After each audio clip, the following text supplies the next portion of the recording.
Good day, sir, madam. Roxanne B. Cambal, 29 years old, from the Philippines.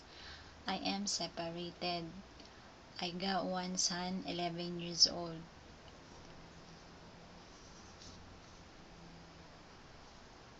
I've been here in Singapore since May 2011 until now with same employer.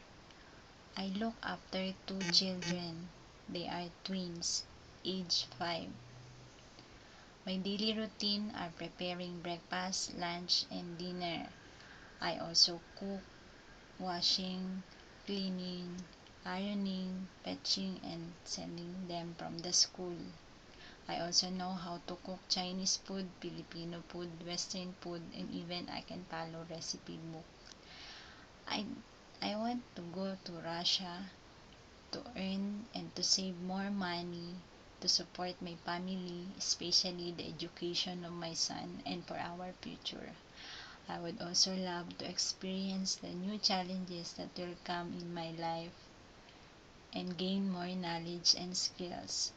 Thank you, Madam, Sir, for this interview. If you're going to hire me, I promise to you that I will do my best to serve your family, to take care of your children, to do household job to your satisfaction. Thank you. Have a nice day.